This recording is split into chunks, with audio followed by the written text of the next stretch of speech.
कोई दुश्मनी ना है मारी तारे से, पर तने तो पता है ना कि मैं थारी मां ना हूं। कथे है मारा छोरो, बोल कथे है मारा छोरो, बोल कथे है मारा छोरो।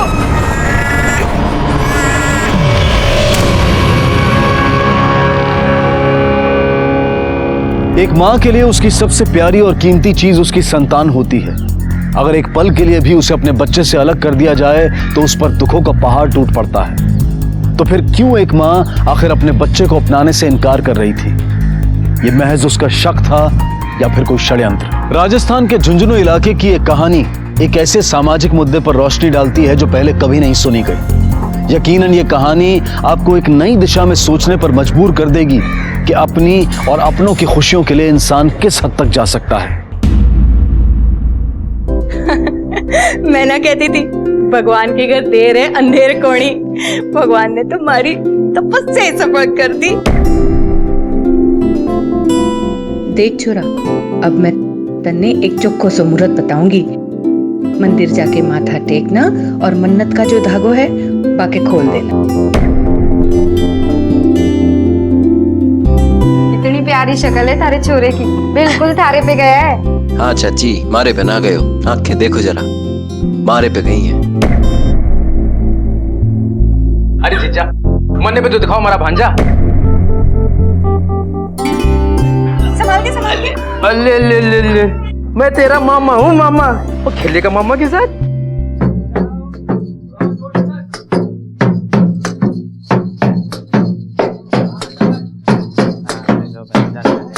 दादी जी एक बधाई देना खुशी खुशी करके, तुम्हारे घर पे इतने दिन के बाद पोता हुआ है।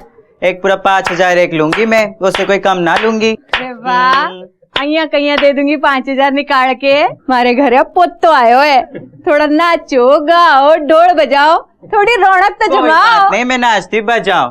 कोको कोला टमाटर आलू छोला मंगाई हूँ बाजार से, जच्चा रानी को खिला दो बड़े प्यार से।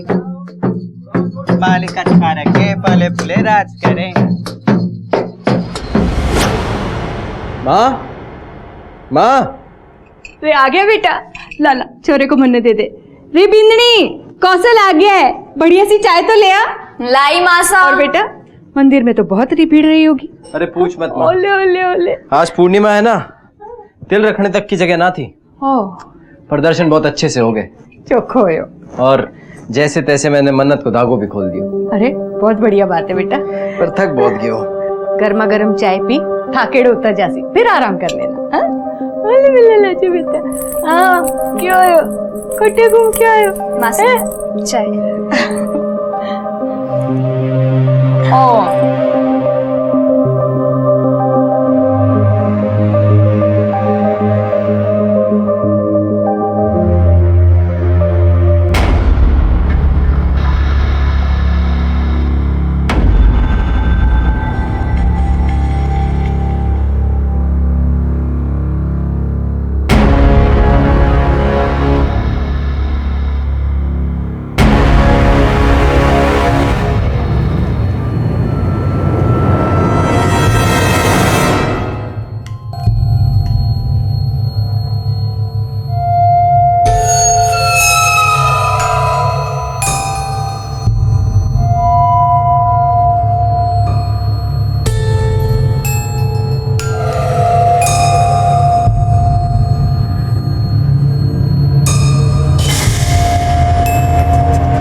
मासा, मासा। अरे क्यों होया बिंदनी, क्यों चिल्ला रही है? मासा ये छुरा मारा ना है। छोरा मारो ना है क्या मतलब? हाँ मासा, ये छोरा मारो ना है। ये निशान देखिए, हमारे छोरे के ऐसा निशान नहीं था। अरे तू पावड़ी हो गई है क्या? ऐसे छोटे मोटे निशान तो होते ही हैं। मैं ना मानो, वो हमारी उंगली नहीं पकड़ता था और ये हमारी उंगली पकड़ के सोता है और ये तो रोता भी नहीं है। और आपको याद है ना, वो पूरा रात को कितनी बार जागता था, हमेशा रोता रहता था। और ये इसको तो मानो रोना आता ही नहीं है। अरे बींदनी, कितनी दुनिया देखी है मैंने, इतने बच्चे पाले और कितने बच्चे पलते हुए देखे हैं। अरे बच्चे जैसे जैसे बड़े होते हैं वैसे वैसे उनमें बदलाव आता ही है। और जब जब टाबरा की मालिश करो तो वे सो ही जाते हैं। देख, ये भी सो गया ना अपनी दादी की गोद में। नहीं, ये मारो छोरो नहीं है। उर्मिला, मारो छोरा ही है। मारो छोरो का है।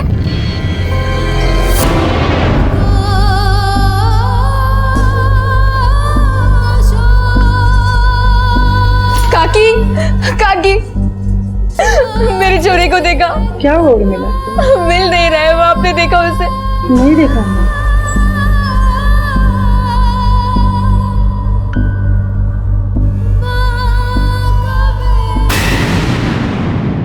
आपके हिसाब से ये बच्चा किसी दूसरे का है और आपका बच्चा किसी दूसरे के पास? हाँ मैडम जी, मारो छोरो ना किसी दूसरे छोरे से बदल गया है। बच्चा बदला कैसे लेकिन? मन ने पत्तो ना है मैडम जी, बस ये मारो छोरो ना है। आप मारो छोरो ढूंढ दो।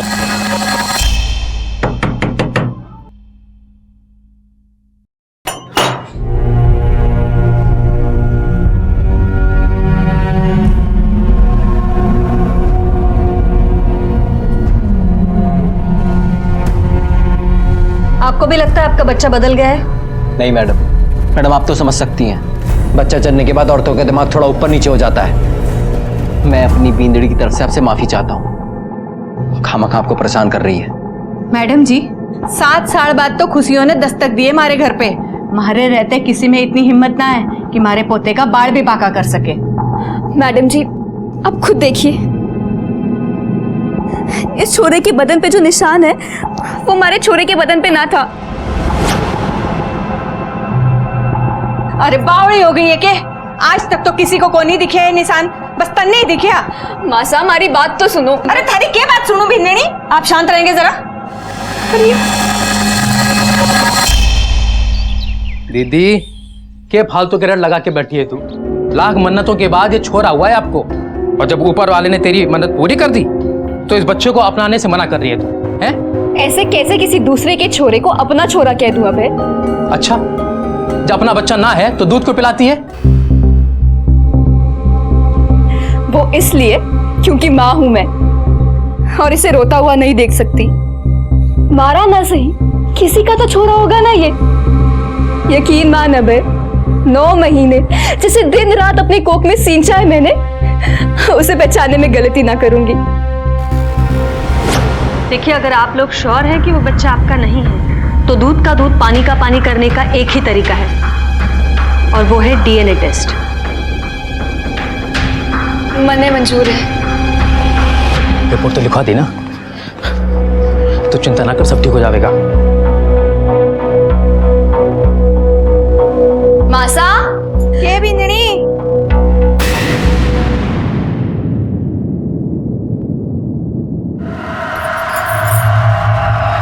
मासा, मासा, अरे के होयो? मासा, ये बात से छोरे ने कटे रखी उसे। हर बिस्तर में तो सुलाया था। पर वो तुम्हारे कमरे में ना है। के बात करे बिंदनी, बट्टे ही तो सुलाया था मैंने। आ देख सी, ऐसे कटे जा सके?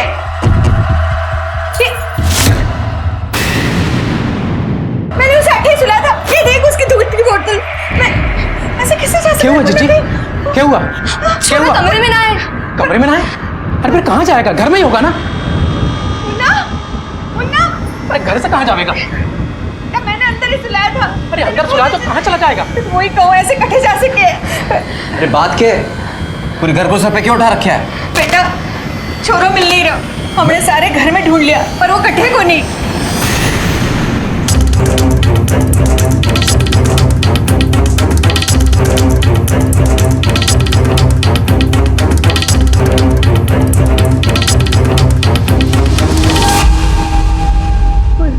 ये सब हुआ तब आप कहाँ थे? मैडम जी, मैं सब्जी मंडी गया था, जब वापस लौटा तो पता चलो कि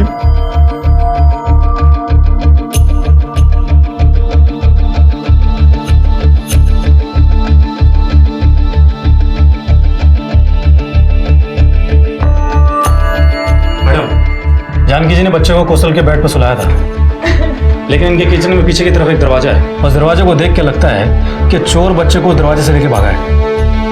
तो बच्चे को आखिरी बार आपने देखा था?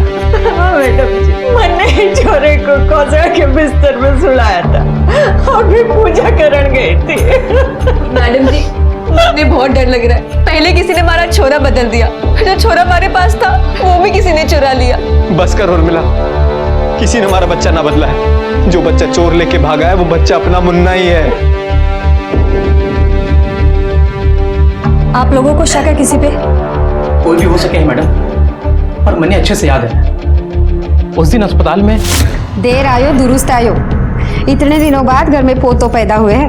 इतनी सारी खुशियां लेकर आया था हमारे घर यार। ये बात तो सारा मोहल्ला जाने।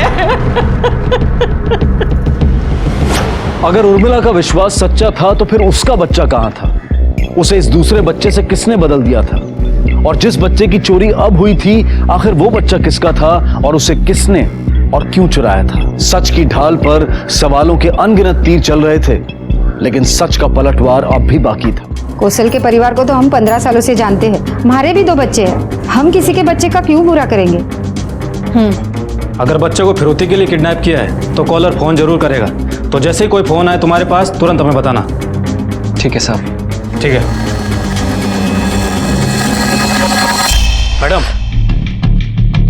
मैडम, ये केस तो बड़ा ही अजीब लग रहा है। पहले बच्चे की माँ उर्मिला ने बताया था कि उसके बच्चे को किसी ने बदल दिया है, और उर्मिला के पास में जो बच्चा है जिसको वो अपना मानने से इनकार कर रही है, अब वो कहीं गायब है। बात कुछ समझ में नहीं आ रही है मैडम। महिपाल, अब तक तो बच्चा बदलने की बात हो रही थी। वाकई में ये बच्चा बदला है भी या नहीं?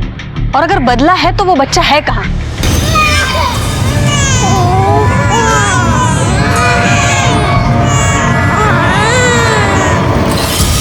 ये माँ हमसे कुछ खेल खेल रही है या फिर माँ के आड़ में कोई और? महिपाल, एक काम करो, ये पूरे परिवार की हिस्ट्री खंगालो। ये केस जितना सिंपल दिखता है उतना है तो नहीं। कुछ ना कुछ साजिश तो जरूर है। कितनी मन्नतों के बाद तो घर में किलकारी गूंजी थी टाबर की। मिल गई ठंडक थाने, घर में कलम मचा के। अरे छोरो खो गयो, पता नहीं कट्ठे हो सी कैसा होगा।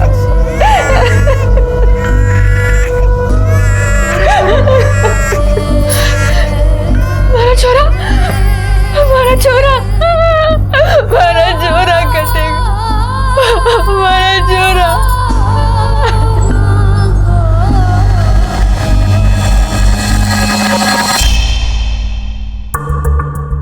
मैडम, उर्मिला और कौशल की शादी आज से करीब 8 साल पहले हुई थी, और 7 साल तक तो उनको कोई बच्चा ही नसीब नहीं हुआ था। जिसके बाद में इन्होंने हर मंदिर, मस्जिद, चर्च, गुरुद्वारा सबके चक्कर काटे, जिसके बाद में अब जाके इनको कोई बच्चा नसीब हुआ है। किसी से कोई दुश्मनी या रंजिश? नहीं मैडम, जितना मुझे पता चला है उस हिसाब से तो बहुत सीधे साधे लोग हैं। महिपाल, सीधी तो तलवार भी होती है, लेकिन उसके धार से कोई बच नहीं पाता है। ये कौशल का क्या सीन है? मैडम, कोटा में इंजीनियर है, अपनी बीवी की डिलीवरी के लिए घर आया हुआ था।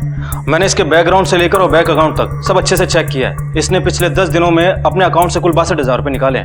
और एक बात और मैडम, ये जो उर्मिला का भाई अबे है, उसको 2 बेटियां हैं। उन पर भी नजर रखो, कभी कभी जो दिखता है वो होता नहीं है। 24 घंटे कांस्टेबल तैनात रखो। ये लोग क्या करते हैं, कहाँ जाते हैं, किससे मिलते हैं, कब खाते हैं, पीते हैं, सोते हैं, सारी की सारी जानकारी चाहिए मुझे। और हाँ, ये फिरौती के लिए कुछ फोन आया था क्या? अब तक तो नहीं आया मैडम, लेकिन हमने कौशल और उसके सब घर वाले सबके फोन टैप पे लगवा दिए हैं, और एक कांस्टेबल भी तैनात कर दिया है। जैसे कुछ पता चलेगा वो हमको अलर्ट कर देंगे। बच्चे का मामला है महिपाल, हम कोई रिस्क नहीं ले सकते।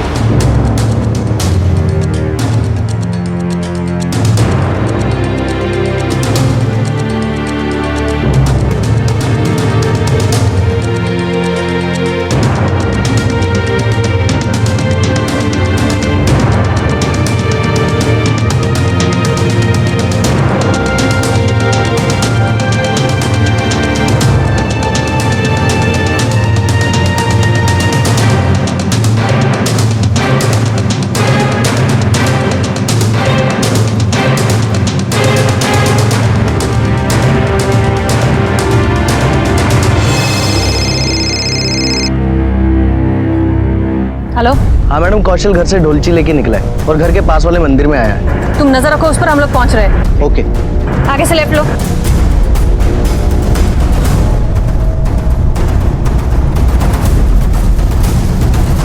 महिपाल पकड़ो उसे, डोलची ले लो। Yes ma'am. कहाँ भाग रहा था? हाँ?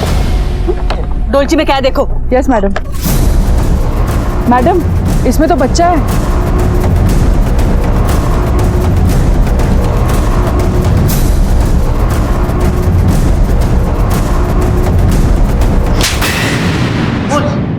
सारी कहानी सच सच उगल, वरना ये डंडा तुझसे सच उगलवाएगा। बोल। मैं आपसे सब सच सच बोलता हूँ मैडम जी। ये जो बच्चा है, यही वो बच्चा है जिसके बारे में उर्मिला ने आपको यूँ कहो तो कि ये हमारा बच्चा ना है। ये सच में हमारा बच्चा ना है मैडम जी। अच्छा, तो तुझे पता था ये तेरा बच्चा नहीं है, तो फिर झूठ क्यों बोला हमसे? मैडम जी, उस दिन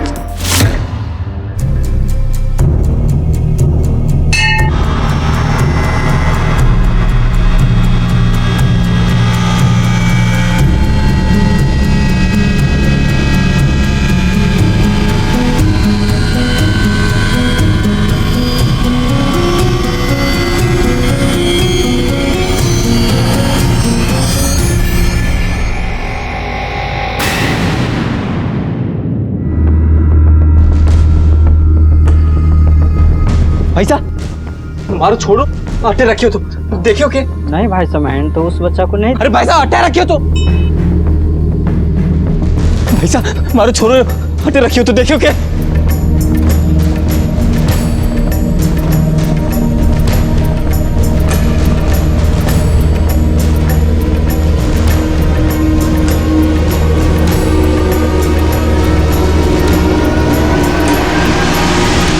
हमारा बच्चा बड़ी मिन्नत से हुआ था मैडम जी,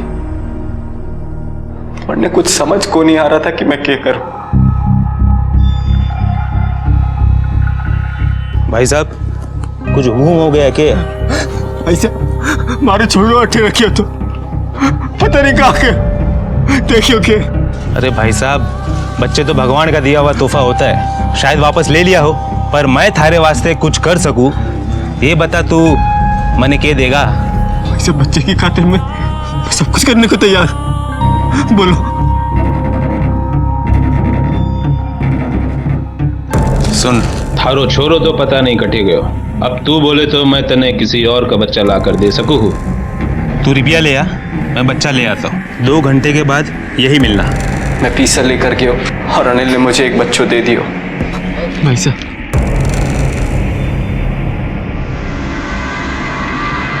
मुझे पता था कि मेरी माँ और मेरी लुगाई ये सदमा कभी बर्दाश्त को नहीं कर पाओगी, इसलिए मैंने बिना किसी को कुछ बताए वो बच्चों अपनी लुगाई को सौंप दियो। सब कुछ ठीक चल रहा था, पर मैं एक माँ के दिल ने धोखा न दे पाया। हमारी लुगाई को धीरे धीरे आभास होने लग गया क्यों मारो मुन्ना ना है, और जब वो आपके पास आई थी तब मैंने डर लगने लग गया। इसीलिए उस दिन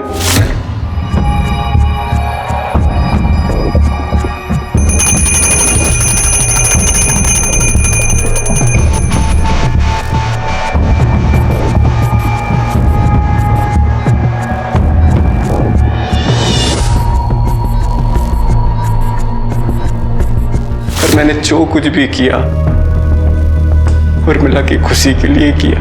कौशल, अगर उसी वक्त तुम अपने बच्चे की मिसिंग कंप्लेंट लिखवा देते तो आज तुम्हारा बच्चा तुम्हारे पास होता, और जिस बच्चे को चुराया है वो भी इस सदमे से बच जाता।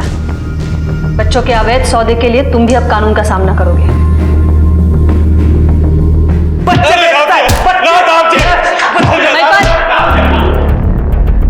क्यों बोलेगा नहीं तू? हाँ, चल बोल। अब तू बोलेगा या मेरी तरह से उगलवाऊं? बोल। बोलता मुन्ने को कहाँ और कितने में बेचा है? ना मैडम जी ना, जिंदगी में पहली और आखिरी बार मैंने बच्चा बेचा था।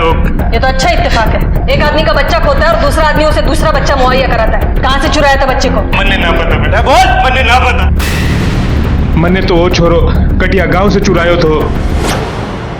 अच्छे से कूटो इसे, सब उगल देगा। ठीक है मैडम। और पता करो 3 मार्च को किसी ने बच्चे की मिसिंग कंप्लेंट दर्ज करवाई है या नहीं। मुझे यकीन है इसने और भी बच्चे चुराए और बेचे हैं। ठीक है मैडम। मुझे माफ कर दे उर्मिला, मैं थारू गुनहगार हूँ। हमारे लिए थारी खुशी ज्यादा जरूरी थी, इसलिए मैंने ये बच्चों का निधोर करने दिया। मुझ में सच बोलने की हिम्मत नहीं थी।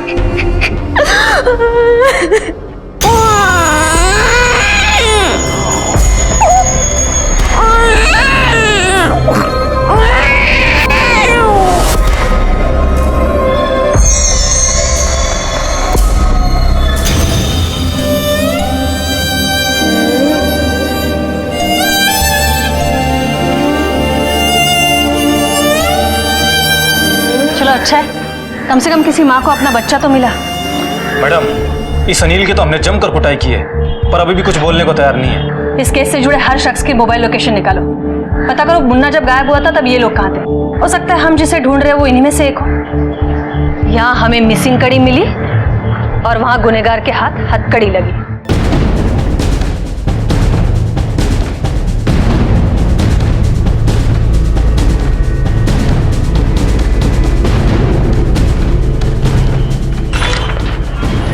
मैडम, मैंने सबके कॉल डिटेल्स और लोकेशन अच्छे से चेक किए हैं। जिस दिन कौशल बच्चे को साथ में लेकर मंदिर गया था उस वक्त वहां पर किसी और का फोन एक्टिव ही नहीं था।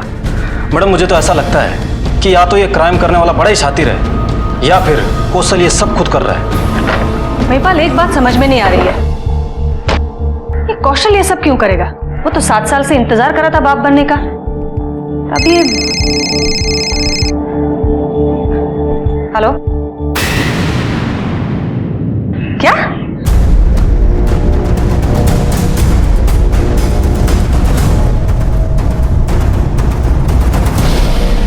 मैडम जी, सिर्फ 2 दिन का बच्चा था हमारा, पता नहीं कौन ले गए उसे। बच्चा कब से लापता है?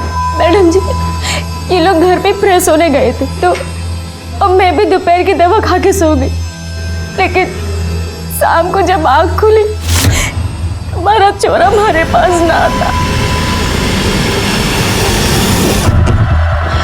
मेरा छोरा? मेरा छोरा? आप लोगों को शक है किसी पे?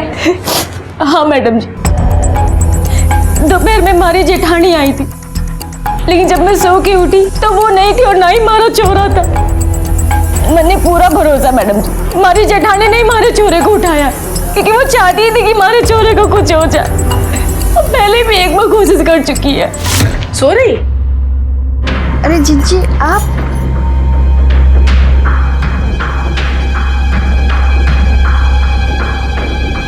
चल ये खत्म कर और आराम करना, जाना कहीं।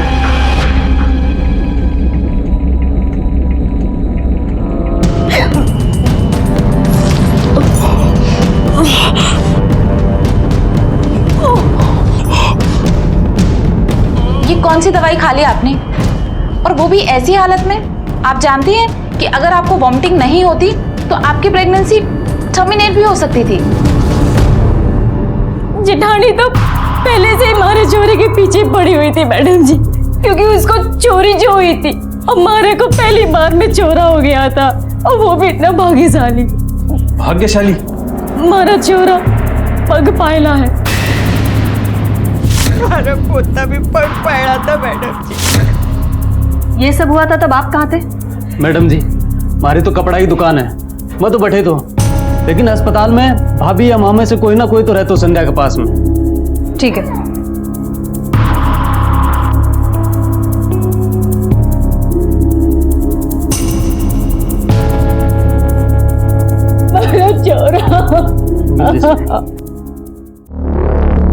महिपाल, मैं संध्या क्या पूछताछ करती हूँ, तुम यहाँ हॉस्पिटल में बाकी लोगों से इंक्वायरी करो। ठीक है मैडम। मैडम, हमें पिछले 24 घंटे की सीसीटीवी फुटेज चाहिए। Sir, I am really sorry, पर हमारे यहाँ का कैमरा कुछ टेक्निकली प्रॉब्लम की वजह से पिछले महीने से ही खराब है। जी हाँ, मन ने ही संध्या को खाना खिलाया और खाना खाने के बाद संध्या ने बच्चे को दूध पिलाया और खुद दवा खा के सो गई। फिर मन ने ही बच्चे को पालने में सुलाया, पर इतने में वहाँ मासा आ गई तो मैं वहाँ से चली गई। वो एक नर्स आई थी, वो ले गई। कैसी दिखती थी वो? मोटी सी। उसका चेहरा याद है? हाँ। पहली बार पुलिस के सामने मुजरिम के चेहरे का खाका तैयार हो रहा था और वो तस्वीर सामने आ रही थी जो वजह थी कई माओं को अपनी औलाद से दूर करने की। देखिए, गौर से देखिए स्केच को। देखा है कभी इसे? हो सकता है यहाँ पहले काम करती हो। ऐसी कोई नर्स हमारे यहाँ काम नहीं करती। मैडम, मुझे तो लगता है कि वो नर्स थी ही नहीं। वो नर्स के गेटअप में आई और बच्चे को लेकर चली गई।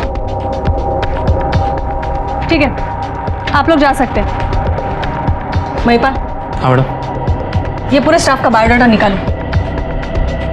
कोई ना कोई तो जरूर है, अदरवाइज ये अस्पताल से बच्चा लेके जाना नामुमकिन है।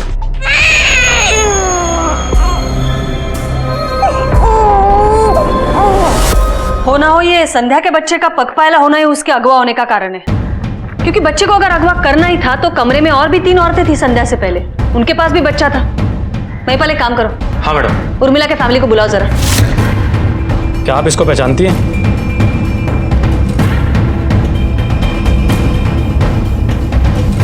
ये कौन है साहब? एक और बच्चे की किडनैपिंग हुई है और वो बच्चा भी पग पायला था और इस औरत ने उस बच्चे को उठाया है। कौन है जी मैडम जी? मैंने इसे कभी नहीं देखा। महिपाल, हो सकता है किडनैपिंग्स के पीछे किसी बड़े गिरोह का हाथ है। अपना सारा खबरी नेटवर्क अलर्ट करा दो, पता करो किसे चाहिए पगपायले बच्चे। ठीक है मैडम। महिपाल, ये माओ की बड़ी बुरी हालत हो रही है, हमें पता करवाना होगा किडनैपिंग्स के पीछे क्या खास मकसद है।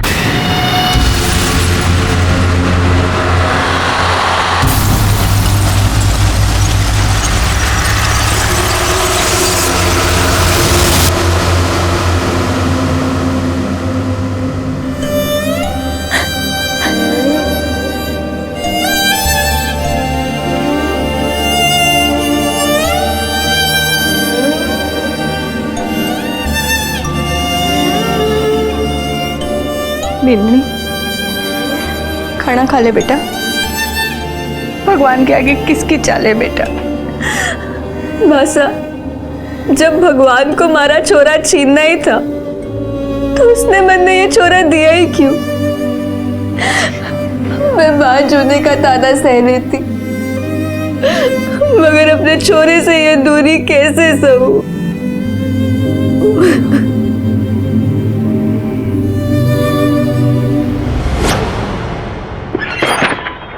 कंट्रोल रूम दो। मैडम, सारे खबरें और रिपोर्ट आ चुकी है। मार्केट में पैदा हुए पग पायला बच्चों में कोई डिमांड नहीं है। कहीं ऐसा तो नहीं घर का ही कोई शामिल है और हम बाहर हाथ पैर मार रहे हो सकता है मैडम। हेलो, क्या?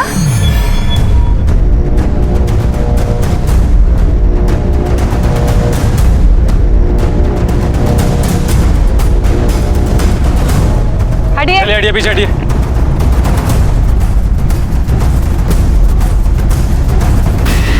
किसने देखा था सबसे पहले?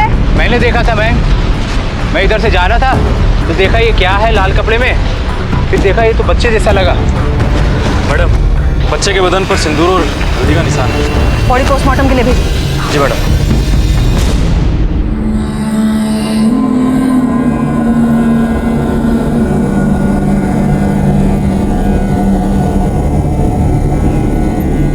कपड़ा उठा।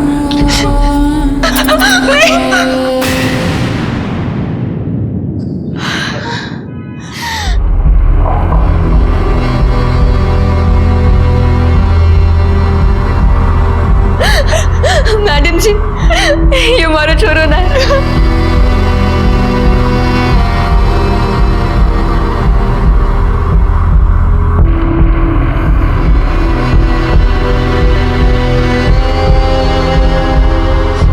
नहीं मैडम, ये हमारा बेटो को नहीं। मैडम, ये बच्चा तो दोनों परिवारों में से किसी का भी नहीं निकला। महिपाल, अगर बच्चे की बॉडी रिकवर हुई है इसका मतलब है उसके घर वाले उसे जरूर ढूंढ रहे होंगे। कहीं ना कहीं तो मिसिंग कंप्लेंट दर्ज करवाई होगी। एक काम करो, बच्चे की फोटो सारे एरिया में सर्कुलेट करो और इस एज ग्रुप के जितने भी बच्चे लापता हुए हैं सबकी डिटेल्स मंगवाओ। अगर ये किडनैपिंग इस कारण से हुई है कि ये बच्चे पग पायले हैं, उल्टे पैदा हुए हैं, तो इसके पीछे जरूर कुछ पकड़ा है। ठीक है मैडम। जी जी, क्या हमारे बच्चे के साथ? कहाँ है हमारा छोरा? बोल, क्यों नहीं बोलती? मुझे अच्छे से पता है हमारा बच्चा तू नहीं गायब किया है। तू जल्दी थी मुझसे, मैंने चोरा हुआ तूने चोरी। क्या चाहिए तुझे? बोल, क्या चाहिए तुझे? कुछ तो सोच समझ के बोल तू, तुम्हारी छोटी बहन की तरह। और मैं खुद भी तुम्हारे मुन्ना के लिए उतना ही परेशान हूँ। दिन रात ईश्वर से दुआ करती जा रही हूँ। और तू? मैडम, हमने आसपास के सभी पुलिस थानों में पूछताछ की, वहां पर किसी भी बच्चे की कोई मिसिंग कंप्लेंट दर्ज नहीं है। महिपाल, ये जो बच्चे की लाश हमें मिली है उस पर तो हल्दी और सिंदूर लगा है। ये सारी चीजें तो काला जादू वगैरह में इस्तेमाल होती है ना? कहीं ये केस जादू टोना और अंधश्रद्धा से तो जुड़ा हुआ नहीं है? एक काम करो, जिले के हर एक अस्पताल से कांटेक्ट करो। इस महीने झुंझुनू में जितने बच्चे पैदा हुए हैं सबकी डिटेल्स चाहिए मुझे। ठीक है मैडम।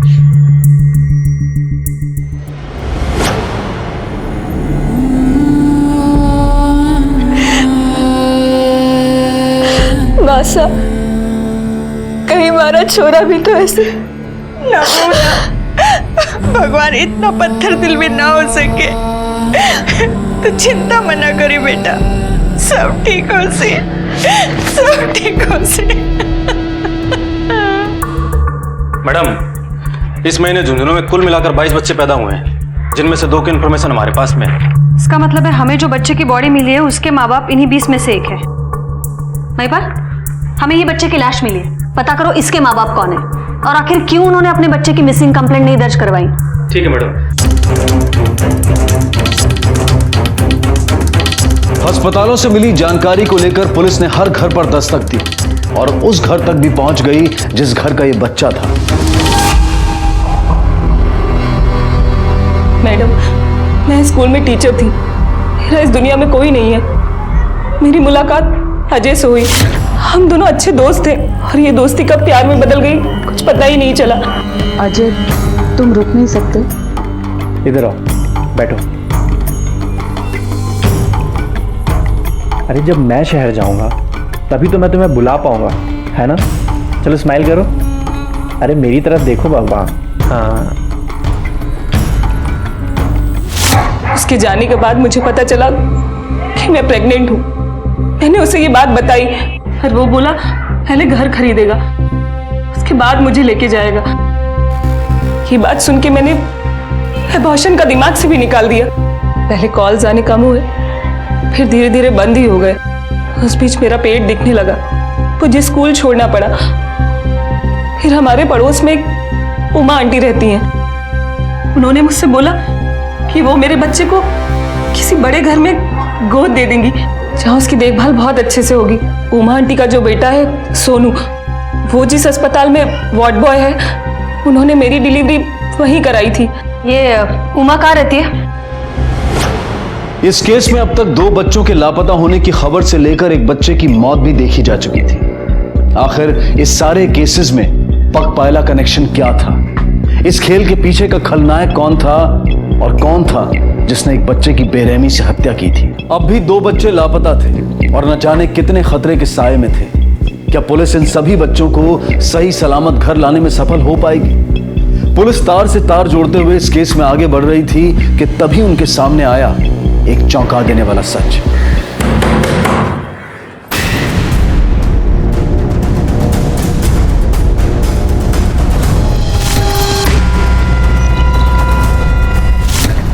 उमा, जी मैं ही हूँ। पकड़ो इसे। अरे चल, लेकिन मैंने क्या किया? बोल, संध्या का बच्चा अस्पताल से क्यों चुराया है? हमने किसी का बच्चा न चुराया है। और दुर्गा के बच्चे को किसी को गोद देने वाली थी तो मारा क्यों उसे? हमने किसी के बच्चे को नहीं मारा है। वो तुम्हारे छोरे ने हमारे को समझाया कि दुर्गा की अभी शादी भी ना हुई है और अगर अकेले उस बच्चे को पालेगी तो पूरे गांव में कितनी बदनामी होगी उसकी। और हमारे अस्पताल में तो लोग आते ही हैं ना, तो किसी ना किसी को गोद दे देंगे। बस अपने छोरे के कहने पे ही हमने दुर्गा का बच्चा अपने छोरे को दे दिया। और संध्या का बच्चा? संध्या का बच्चा भी हमने हमारे छोरे के कहने पे ही उठाया था और हमारे छोरे को ही दे दिया। अरे कहाँ ले जा रहे हैं हमारे छोरे को? बच्चे को मेडिसिन देना, मैं देकर आती हूँ। कहाँ है का तेरा ये सपूत जो तेरी इतनी मदद कर रहा है? ए, रुक!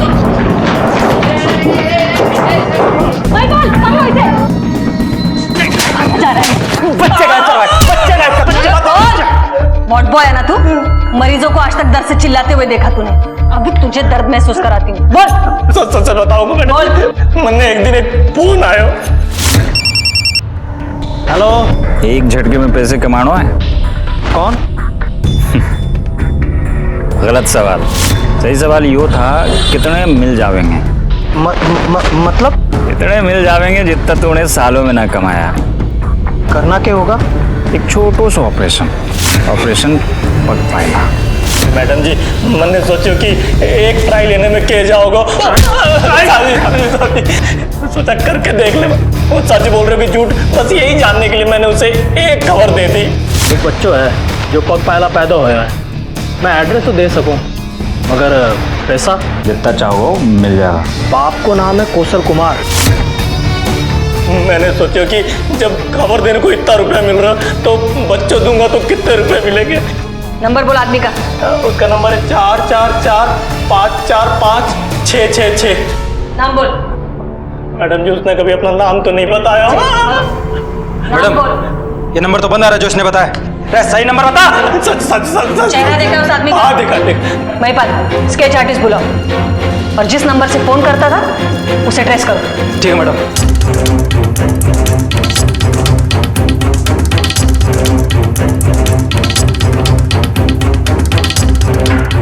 मैडम, इसने जो हमें नंबर दिया था उस नंबर की लास्ट लोकेशन हॉस्पिटल के पास की थी और इस नंबर पर आखिरी बार बात हॉस्पिटल के स्टाफ ने की थी। पता करो हॉस्पिटल का वो स्टाफ कौन है। मैडम,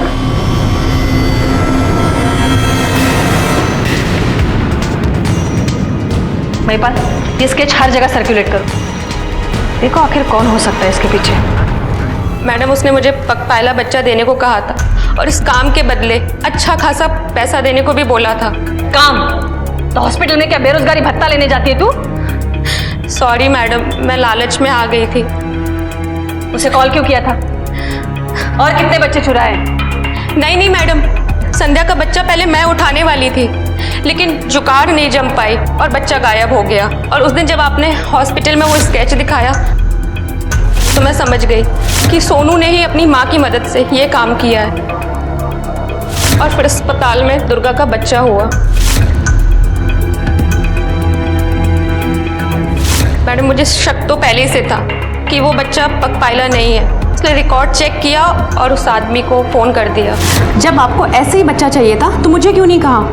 मुझसे पगपाला बच्चा उठाने को क्यों कहा?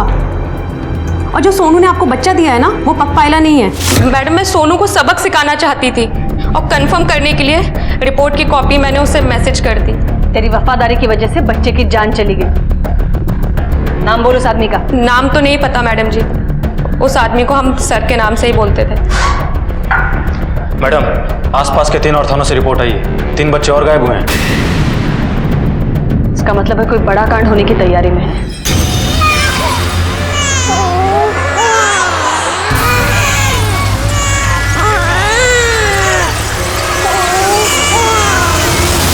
ये नंबर जिस मोबाइल में एक्टिव था उसका IMEI नंबर निकालो। हो सकता है मोबाइल पे कोई दूसरा नंबर एक्टिव हुआ हो।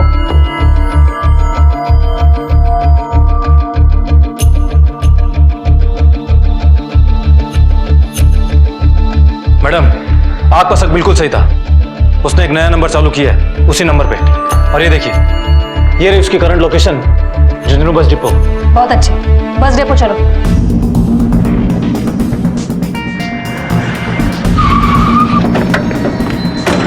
महिपाल, स्केच दिखाओ, सबसे पता करो।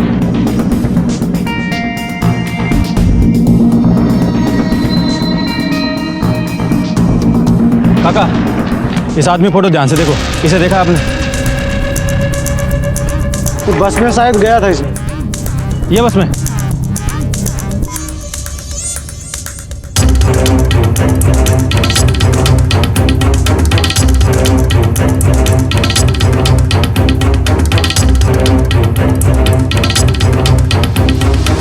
उसको बाहर निकल। सब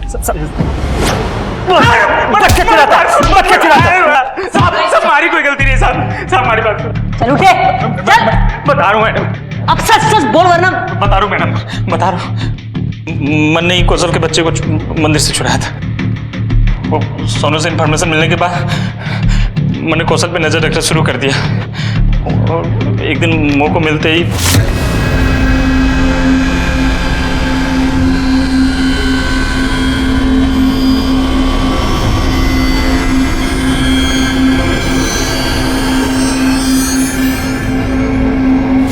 सिर्फ पग पायला बच्चे ही क्यों? कुछ तांत्रिक हैं, उनको ऐसे बच्चे चाहिए।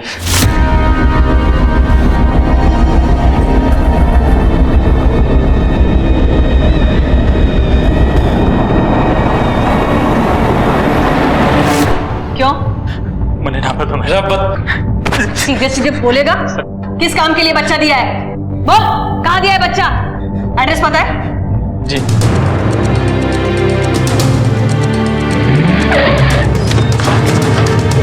महिपाल, रामेश्वर, ढूंढो जरा अंदर। जी मैडम।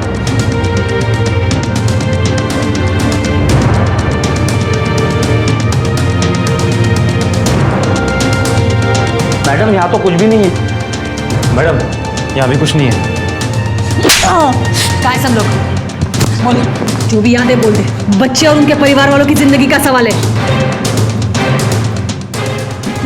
मैंने सुना था जंगल में लाल टीले पे कुछ यज्ञ की तैयारी। लाल टीला? ओम गणाधिपतये नमः। ओम लक्ष्मी नारायणाभ्याम नमः। ओम महेश्वराभ्याम।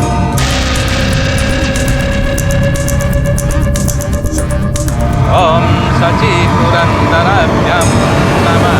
ओम वाणीहिणे गर्भाभ्याम नमः। ओम कुलदेवताभ्यो नमः। प्रज्वल प्रज्वल भूतमंडल प्रेतमंडल निरसनाय। अरे क्या चल रहा है? हाँ, बच्चा ला इधर। नवजात बच्चे की बलि चढ़ा रहा है? तुमसे किसने कहा इन नवजात शिशुओं की हम बलि चढ़ा रहे हैं? ये साधारण बच्चे नहीं हैं। इनकी दिव्य शक्तियों को हम जागृत कर रहे हैं ताकि आने वाले वक्त में इस संसार के दुखों को दूर कर सके। हो गया तेरा? तुझे असाधारण शक्ति दिखाती हो पुलिस स्टेशन में। चल। अरे ये कहाँ ले जा रहे? छोड़िए छोड़िए। सबको लेके जा रहे हैं। धर्म और आडंबर के बीच की लकीर काफी बारीक होती है और इस बीच ये समझ पाना बहुत मुश्किल होता है कि कौन सी बातें धर्म की हैं और कौन सी आडंबर की। यहाँ इस केस में कुछ लोगों की विकृत विचारधारा की वजह से एक बच्चे को अपनी जिंदगी से हाथ धोना पड़ा। उर्मिला और संध्या अपने बच्चों को पाकर खुश हैं।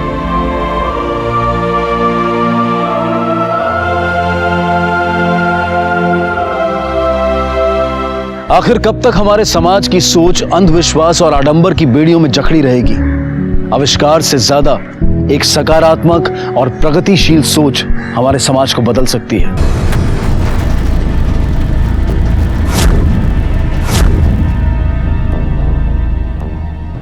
कहते हैं किसी भी इंसान को जानना और पहचानना, इन दोनों में काफी अंतर होता है। रोजमर्रा के जीवन में व्यस्त हम किसी को जानते हुए भी उनकी असलियत पहचानने का प्रयास नहीं करते। किसी पर शक? सर विजय त्यागी सर हमारा पति था। 4 साल पहले हम अलग हो गए। वो हो सकता है सर। हमारी जिंदगी खराब हो गई तुमसे शादी करके। अक्सर हम इंसान की सूरत को देखकर उसकी सीरत की परख को नजरअंदाज कर बैठते हैं। तुम अच्छी तरह से जानते हो कि हमारा टेम्पो, हमारा काम हमारे लिए कितना ज्यादा जरूरी है। कई बार इस बेखबरी की एक बड़ी कीमत हमें चुकानी पड़ती है।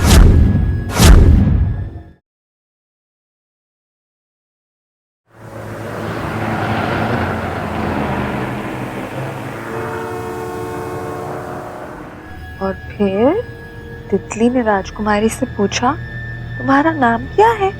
तो राजकुमारी ने बोला, दिया।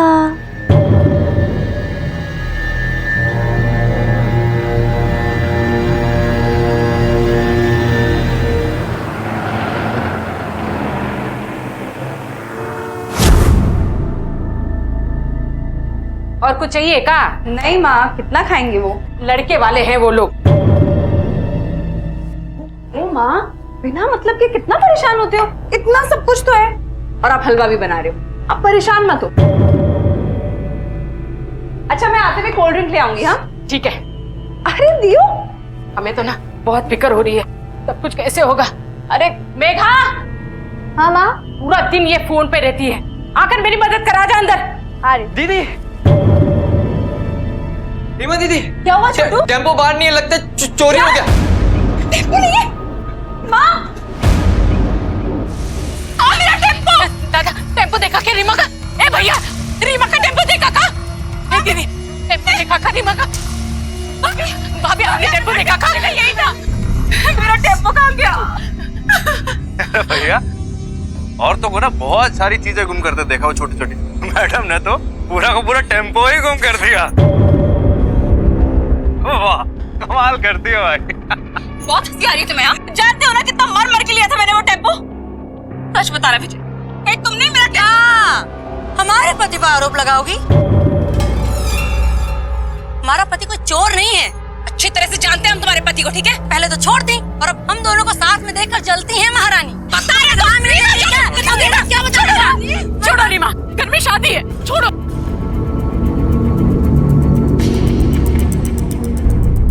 सर वो हमारा टेम्पो चोरी हो गया सर। लाली टेम्पो वाली कहते हैं ना आपको? हाँ सर, हमारा बिजनेस बंद हो जाएगा, टेम्पो टूट दीजिए हमारा। आप शांत हो जाइए, हम लोग कुछ करते हैं। तिवारी डिटेल्स लो और इंक्वायरी। सर अब बैठिए। आइए। आखिरी बार कब देखा था आपने टेम्पो? सर कल रात को डिलीवरी करके आए बस। बस बस बस बस बस टाइम पे आ जाना कल। किसी पर शक या फिर दुश्मनी? सर विजय त्यागी सर हमारा पति था, 4 साल पहले हम अलग हो गए। हमारी जिंदगी खराब हो गई तुमसे शादी करके। बहुत चलता था सर हमसे, वो हो सकता है सर। दीदी वो अशोक भी तो हो सकता है। हाँ सर वो जहाँ सामान डिलीवर करने जाते हैं ना वहीं पे ही काम करता था। बहुत बार बदतमीजी की उसने हमारे साथ, हमने उसकी कंप्लेंट भी की थी। अशोक जी क्या था ये? आ रहे थे, थोड़ा टच हो गया। अपनी हद में रहो तुम अशोक, हम बता रहे हैं तुम्हें। अशोक तुम्हारी हरकतें दिन ब दिन बढ़ती जा रही है, निकल जाओ तुम यहाँ से।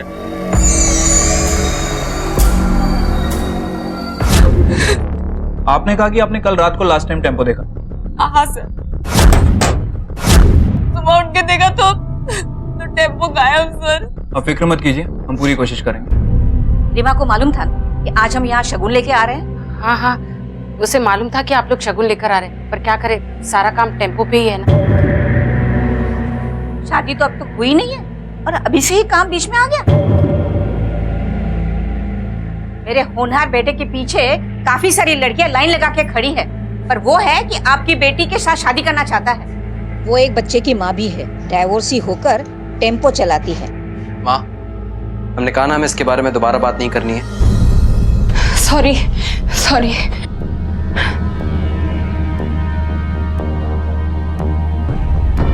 तुषार हम पुलिस स्टेशन से आ रहे हैं। क्यों? आज मेरा टेम्पो चोरी हो गया। चलो अच्छा ही हो गया, बला टल गई, वरना शादी के बाद तो तुम टेम्पो ही चलाती। माँ जी आप ऐसे? शादी हुई नहीं है अब तक, माँ जी बाद में कहना।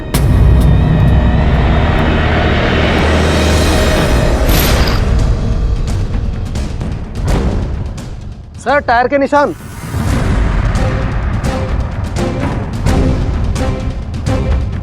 उस तरफ जा रहे हैं, पड़ोसी से पूछताछ करते हैं। अच्छा टेम्पो हमेशा यहीं पार्क होता था? हाँ सर, हमेशा यहीं पार्क होता था, बहुत जगह घेरता था, लेकिन बेचारी रीमा ने बहुत मेहनत की है, पूरा घर उसकी वजह से चलता है, इसलिए हमने भी कुछ नहीं बोला। ठीक है सर, जब वो टेम्पो आया ना तब रीमा और उसके परिवार की कुछ हालत अच्छी हुई, थोड़े बहुत पैसे आने शुरू हुए तो आसपास के लोगों को जलन होने लगी। लेकिन सर सबसे ज्यादा अगर किसी को जलन होती थी ना तो वो उसका पहला पति विजू और उसकी पत्नी पूजा, ये तो सबसे ज्यादा जलते थे सर। बड़ा खटकता था ना उसका टेम्पो, और तुम तो उससे गुस्सा भी थे, इसलिए चुराया होगा उसका टेम्पो। अरे कैसा गुस्सा साहब, हम अपनी जिंदगी में एकदम खुश हैं, हम क्यों उसका टेम्पो चुराएंगे। कल रात कहाँ थी आप? घर पे थे साहब। बहुत गुस्सा आता होगा ना आपको रीमा पे? हमको ना बात ही नहीं करनी, ना विजू के बारे में और ना ही उस रीमा के बारे में। तलाक के बाद भी एक दूसरे की जिंदगी में घुसे रहते थे वो दोनों।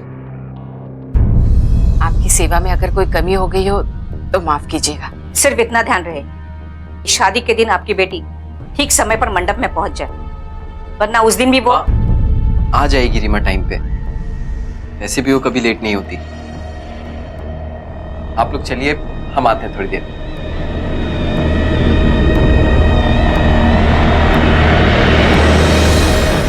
तुषार अगर टेम्पो नहीं मिला तो ये सालों की मेहनत सब बर्बाद हो जाएगी तुषार। और ऊपर से ये शादी। रीमा बस अब, माँ के सामने हम कुछ नहीं बोले, लेकिन वो कह तो सही रही थी ना। तुषार, बाकियों का छोड़ो, तुम तो जानते हो ना ये टेम्पो है तो मैं हूँ। वो सब हमें नहीं पता, हम बस इतना जानते हैं कि हमारी शादी, हमारा परिवार इस सबसे बढ़ के है। और अगर अब भी तुम्हें हमारी बात समझ में नहीं आ रही है तो तुम तुषार, तुषार हमारी बात सुनो।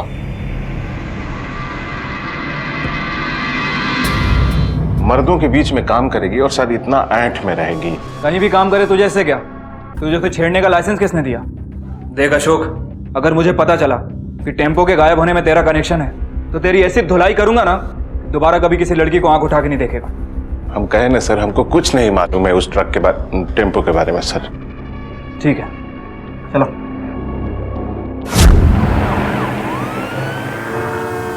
अच्छा, कोई टेम्पो देखा जिसके ऊपर लाली टेम्पो लिखा हुआ? नहीं सर, ऐसा अगर हमने देखा होता तो हमें याद होता।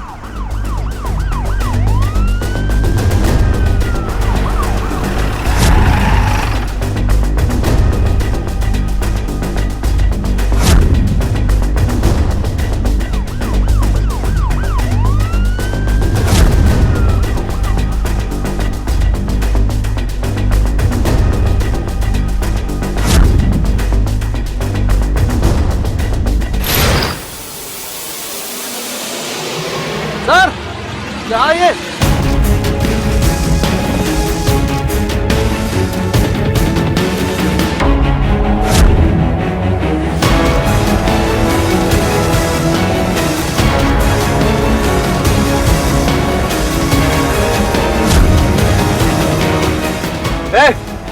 जरा आसपास देखो, कुछ मिलता है क्या? ठीक है सर।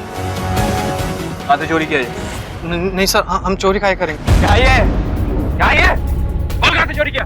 बोलता है या सर, नंबर प्लेट ये रीमा का ही टेम्पो है सर। माफ कर दो साहब, हमें नहीं पता था कि ये चोरी का है। बोल किसने दिया टेम्पो? किसने दिया है टेम्पो? बोल किसने दिया? चांस दिया था ना तुझे, क्यों बोला झूठ? तब वो बहुत ढूंढने लग गई थी अपने टेम्पो को लेकर। जब जब उसको टेम्पो चलाते देखते थे ना, हमें बड़ा गुस्सा आता था। रात को टेम्पो पार करके गई, हमने मौका देखकर टेम्पो चुरा लिया, फिर जाके वो पप्पू गैराज वाले को बेच दिया सर। अरे साहब, उसकी उड़ान को रोकना बहुत जरूरी था। वो सोचती थी वो जिंदगी में बहुत आगे निकल गई है, इसलिए साहब वो हमारे पास लौटकर वापस नहीं आई। फिर भी तूने दूसरी शादी तो की ना? वो तो डिवोर्स के 4 साल बाद की, और उसने हमारा नाम खराब कर दिया था साहब। वो सबको कहती रहती थी कि हम उसको मारते पीटते। तो नहीं मारता, झूठ बोलती थी वो। तेरे जैसे लोग ही मर्द जात पर धब्बा है। भाई करो। अरे नहीं साहब, अरे साहब हमने अपनी गलती मान तो ली साहब। अब तो वो टेम्पो भी वापस मिल गया उसको, और हम माफी मांगते अपनी गलती की साहब, हमें छोड़ दीजिए साहब। माँ, मेरा टेम्पो। सर, आप जानते नहीं आपने मुझ पे कितना बड़ा एहसान किया है। आगे से ध्यान रखिएगा अपने टेम्पो का। चलो चलो, शुक्र है भगवान का, अब तो शादी होगी ना इसी हफ्ते। ये छोटा सा टेम्पो वो तिनका था जिसने वाकई रीमा को डूबने से बचाया था। पति से तलाक के बाद मुश्किल से प्राप्त हुए इस टेम्पो और उस पर निर्भर व्यापार ने ही रीमा और उसके परिवार को संभाला था। टेम्पो के मिलते ही रीमा का जीवन फिर से खुशहाली की तरफ बढ़ने लगा।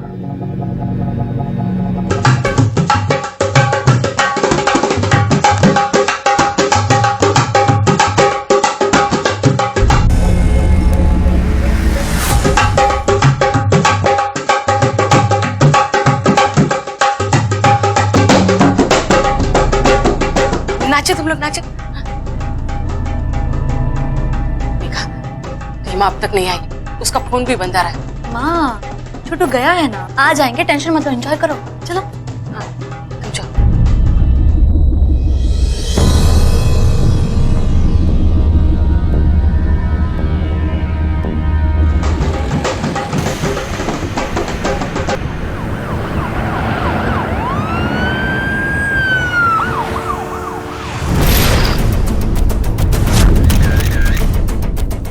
तिवारी, पूरी जगह सील करो, अपने आदमियों के अलावा और कोई आना नहीं चाहिए, और आसपास छानबीन करो, देखो क्या मिलता है।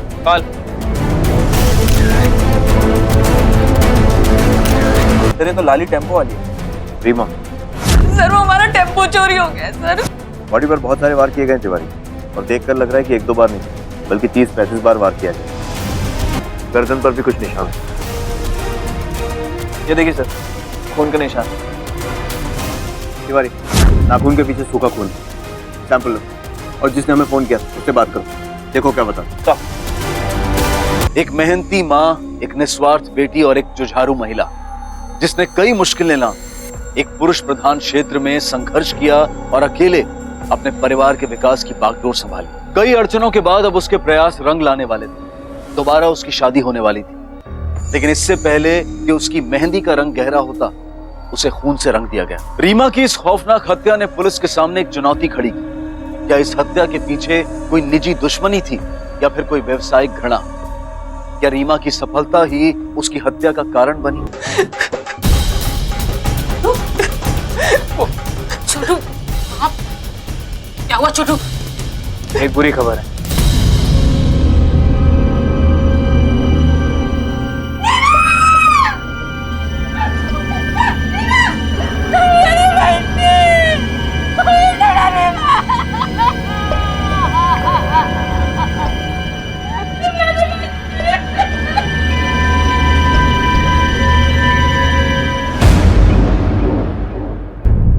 सारी डिलीवरीज करने के बाद रीमा 7 बजे फैक्ट्री से बाहर निकलती है। आमतौर पर 7:30 बजे उसे घर पहुंच जाना चाहिए। और ठीक उसी दिन उसका असिस्टेंट छोटू उसके साथ नहीं था।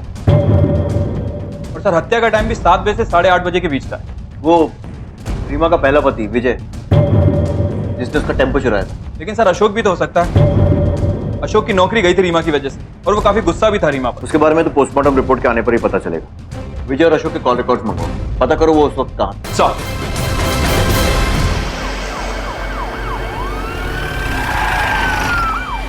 ये विजय के बारे में तो हमें पता है, रीमा की किसी और से कोई दुश्मनी? पता नहीं साहब, किसकी इतनी दुश्मनी होगी मेरी बेटी के साथ जो इतनी बेरहमी से उसे मार दिया। इतनी मेहनत के बाद उसके जीवन में खुशी आने वाली थी, और ऊपर से ये। अच्छा, ये मर्डर वाले दिन छोटू रीमा के साथ क्यों नहीं था? हमेशा तो उसी के साथ होता है ना। मेरी जिससे साहब, मैं ही हमेशा चिक चिक करती रहती थी कि वो शादी की तैयारी में वो मेरी मदद करे। इसलिए 2 दिन से मैंने छोटू को घर में रुका के रखा था, और 2 दिन से वो ही टेम्पो चला रही थी साहब। अगर छोटू उसके साथ होता, आज उसके साथ ऐसा नहीं होता साहब। मेरी दीवा जेल गए, मार खाई, इसीलिए हमारा शक तुम्हारे ऊपर है। हो सकता है कि यही भड़ास निकालने के लिए तुमने रीमा को मार दिया हो। अरे नहीं साहब, हम अपनी माँ की कसम खाते हैं, हम उसके आसपास भी नहीं आए। कल रात कहाँ थे तुम? घर पे ही थे।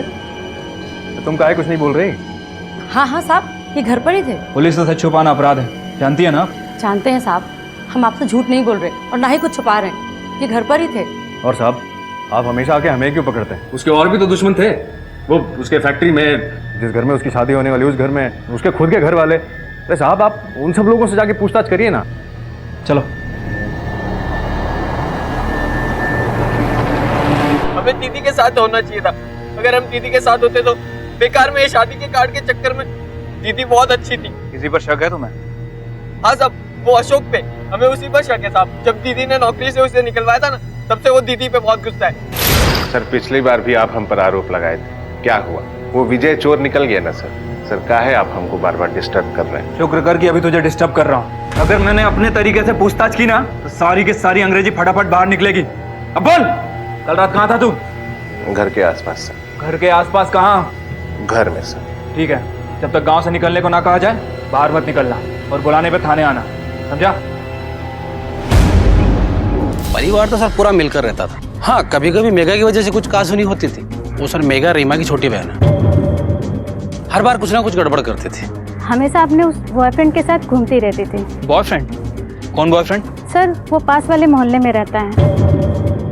रीमा ना मेघा को विदेश भेजने वाली थी पढ़ाई करने के लिए, लेकिन उसे कहाँ पढ़ाई करनी थी, उसे तो हमेशा उस लड़के के साथ घूमना था। ऐसा कुछ नहीं है साहब, गांव के लोग सिर्फ बातें करते हैं।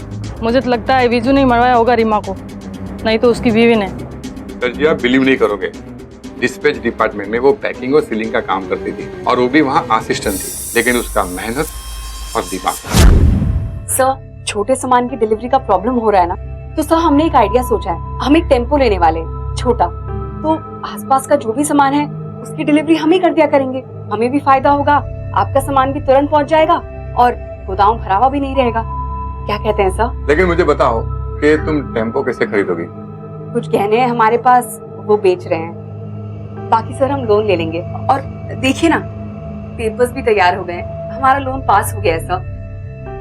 अब थोड़ा थोड़ा कमाकर ये भी चुकता कर देंगे। गुड। रीमा के बारे में क्या बताएं सर? रीमा तो बहुत अच्छी थी, वो तो सबकी मदद करती थी। सरला दीदी, मिठाई। किस कुत्ते में? हमारी शादी पक्की हो गई है। गुप्ता जी, मेरी शादी पक्की हो गई। Good, very good. आप तो काफी टाइम से फैक्ट्री में है ना? जी, सब अकाउंट्स में ही देखता हूँ। फैक्ट्री में किसी की कोई दुश्मनी रीमा से? फैक्ट्री में तो नहीं, लेकिन 2 दिन पहले बहुत जोर से झगड़ रहे थे दोनों। कौन?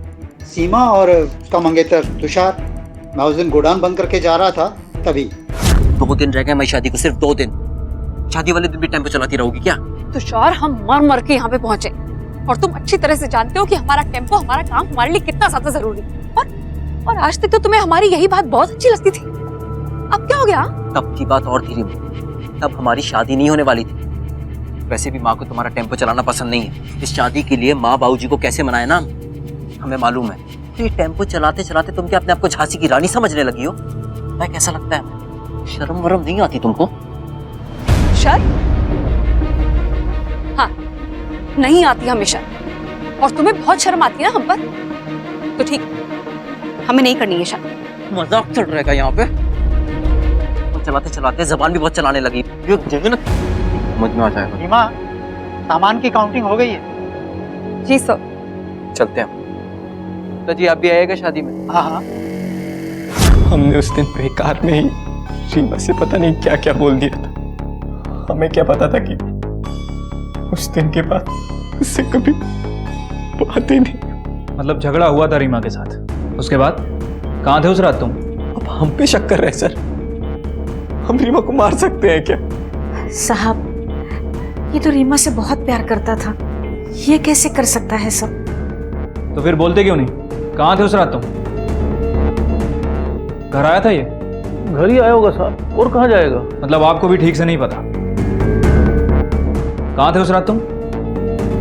कहाँ थे उस रात तुम? हम बाहर में थे, पास में ही है, जाते हैं कभी कभी वहाँ। तुषार के कॉल रिकॉर्ड्स निकलवाओ, ट्रायंगुलेट करके देख। सर, रीमा का पहला पति विजय, अशोक जिसकी नौकरी रीमा की वजह से गई थी, और उसका होने वाला पति तुषार। तीनों सस्पेक्ट्स पर नजर रखनी होगी। सर, कपल्स के बीच में तो सब आम बात है। आपको क्या लगता है कि तुषार को इतना गुस्सा आया होगा कि उसने रीमा को? आखिर तुषार क्यों एक तलाकशुदा औरत जो कि एक बच्चे की माँ है तो शादी करना चाहता था? सर ठीक है, तुम जाओ। सर, नो सेक्सुअल असॉल्ट, मतलब रेप नहीं हुआ। पता कितनी बार चाकू से वार किया गया बॉडी? 46 बार। सर, चाकू के बारे में कुछ? गांव की फोरेंसिक जांच हो रही है, जल्दी पता लग जाएगा किस टाइप का चाकू था। मतलब रीमा के नाखून से जो ब्लड मिला था और उसके गले पर दांत का निशान, वो इन तीनों सस्पेक्ट के साथ मैच करने होंगे। इन तीनों के डेंटल और ब्लड सैंपल्स मंगवाओ। अरे क्या बात कर रहे हैं साहब? जो आपने पूछा हमने बताया ना। अब अभी दांत वांत का क्या चक्कर है? सर, जो सैंपल लेना है ले लो सर, आंख का, कान का, दांत का, जो लेना है ले लो सर, लेकिन मेरा पीछा छोड़ दो सर। क्या दांत? डेंटल रिपोर्ट ने आते ही पुलिस को चौंका दिया, क्योंकि रीमा के चेहरे पर पाए गए दांतों के निशान तीनों संदिग्धों में से किसी के दांतों से मेल नहीं खा रहे थे। क्या विजय, अशोक और तुषार तीनों बेगुनाह थे? कातिल कोई भी हो सकता था। पुलिस किसी को भी शक के घेरे से बाहर नहीं रख रही थी। पुलिस को अपनी जांच फिर से शुरू करनी पड़ी और अब उन्होंने उन सुरागों पर गौर किया जिन्हें पहले दरकिनार कर दिया गया था। सर, कोई भी मैच नहीं है। Blood sample? सर, वो भी मैच नहीं हो रहा। और फोन ट्रायंगुलेशन? सर, वो मैंने चेक किए हैं। सर, उसके हिसाब से तीनों की लास्ट लोकेशन वहां की नहीं है जहां रीमा का खून हुआ। उस पड़ोसी ने रीमा की बहन मेघा के बारे में कुछ कहा?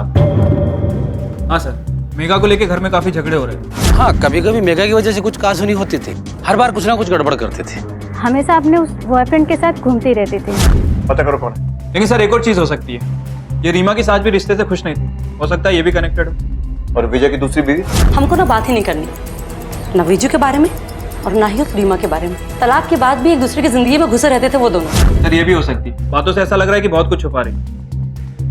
मतलब रीमा की बहन मेघा, होने वाली सास और विजय की दूसरी बीवी पूजा, इन तीनों को भी तोड़ना होगा।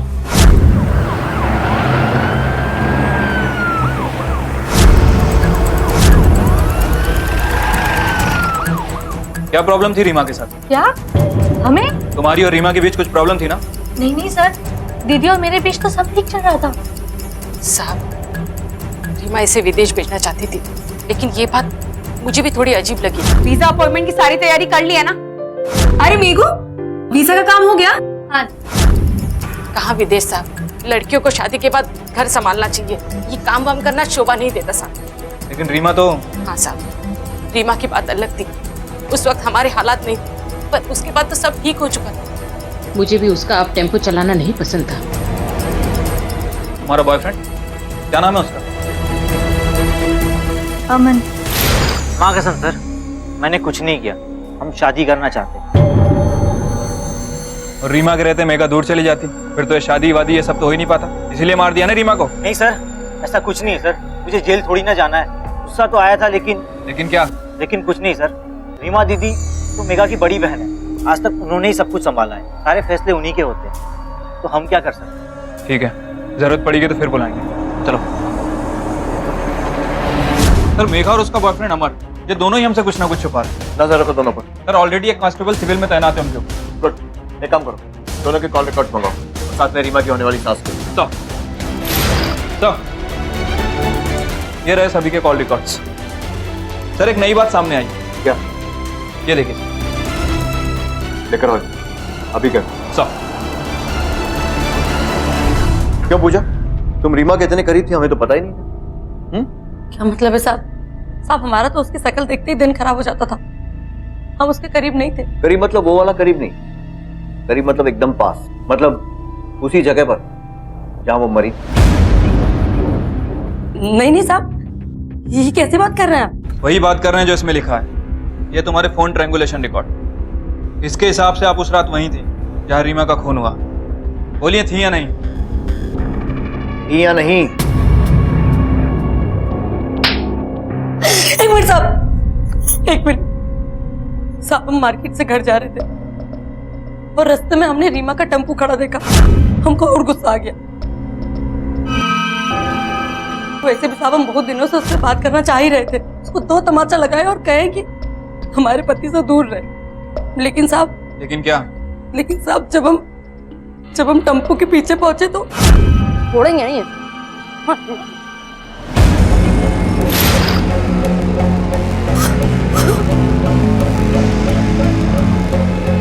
भगवान, वो वहां तड़प रही थी और तुम उसे ऐसे ही छोड़कर आ गई। हमें क्या मालूम था साहब, हमारा दिमाग तो ऐसे काम नहीं कर रहा था साहब, हम बहुत डर गए थे, हमको लगा सारा इल्जाम हमारे ऊपर आ जाएगा, हम वहां से भाग गए साहब। सर पूजा कहीं झूठ तो नहीं बोल रही? लगता तो नहीं है तिवारी, और अगर उसने मर्डर किया होता तो हमें क्यों बताती कि रीमा उस वक्त जिंदा थी जब वो वहां पहुंची? क्या अभी उसे कुछ देर और अंदर रखो, देखो क्या गलती है। सब ये इन्फॉर्मेशन जो आपने मंगवाई। ठीक है, तुम जाओ। सर मेघा, उसके बॉयफ्रेंड अमर और पूजा की होने वाली सास के बैंक अकाउंट और फोन डिटेल चेक करो। तिवारी ये देखो, मेघा के अकाउंट से अमन के अकाउंट में एक बड़ा अमाउंट ट्रांसफर किया गया। रीमा की बहन मेघा, और ये तो कुछ खास पैसे भी नहीं कमाती है। और सर ये देखिए, सेम अमाउंट का transfer GK happy holidays company के नाम पे किया गया। महंगा पैकेज लगता, काफी बड़ा अमाउंट। देख अमन, अब सच सच बता दे, क्योंकि तेरी बैंक डिटेल्स हमारे पास है। क्यों पैसे लिए थे मेघा से और क्यों ट्रांसफर किए थे हॉलीडेज कंपनी को? मैं 11 था ना? नहीं बोलेगा, मैं बोल। रीमा ने इतनी मेहनत करके पैसे इकट्ठा करके मेघा के लिए जो ऑस्ट्रेलिया का टिकट लिया था, उसे मेघा ने कैंसिल किया, रिफंड लिया और तेरे अकाउंट में ट्रांसफर किया। क्यों? देख, कमरे में मुझे बोलने से ज्यादा दूसरों से सच उगलवाने की आदत। अब अगर तू नहीं बोला ना तो हमारा डंडा तुझ उगलवाएगा। ला। सर चंडीगढ़ और कसौली के लिए पैकेज बुक किया था 2 लोगों के लिए। चंडीगढ़ भागने का प्लान था? नहीं सर, प्लान ऐसा था ताकि सबको लगे कि हम चंडीगढ़ गए हैं, लेकिन एक्चुअली में हम लोग गोवा भागने वाले थे। वहाँ मेरा एक दोस्त है, वो मदद करने वाला था और फिर हम वही शादी करके सेटल होने वाले थे। क्या करते सर, रीमा दीदी हम दोनों को अलग करना चाहती थी। मेघा ने रीमा दीदी को समझाने की कोशिश भी की थी। हमें नहीं जाना है दीदी, हमें सिर्फ अमन से शादी करनी है बस। देख मेघू, लाइफ में कुछ बन जा, कुछ कर ले, फिर कर लेना शादी। और इसीलिए रीमा को रास्ते से हटाने के लिए तूने मार दिया ताकि तुम दोनों आसानी से शादी कर सको। अगर मारना ही होता ना तो कब का मार दिया होता। इस तरह प्लान बनाकर भागने की कोशिश नहीं करते सर। लेकिन जब रीमा को तुम्हारे भागने के प्लान का पता चल गया था तब तो कोई और चारा नहीं बचा था ना तुम्हारे पास। उनको पता नहीं चला सर, हमने सब छुपा कर रखा था। और जो जो छुपा कर रखा है ना वो भी धीरे धीरे बाहर आ जाएगा। फिलहाल जाने दे रहा हूँ, लेकिन गांव छोड़कर जाने की कोशिश मत कर, समझा? ठीक है सर। सबकी अपनी अपनी कहानी थी और पुलिस को इन बयानों में कोई कमियां नहीं मिली। उनके सारे अनुमान गलत साबित हो रहे थे और इसी बीच अचानक एक अजीब सिलसिला शुरू हुआ। मुझे मम्मी के पास जाना है, मुझे पीना है। एक मिनट, ये तो बीमार हो जाओगी ना बेटा। हाँ। नानी की बात सुनोगी ना तुम?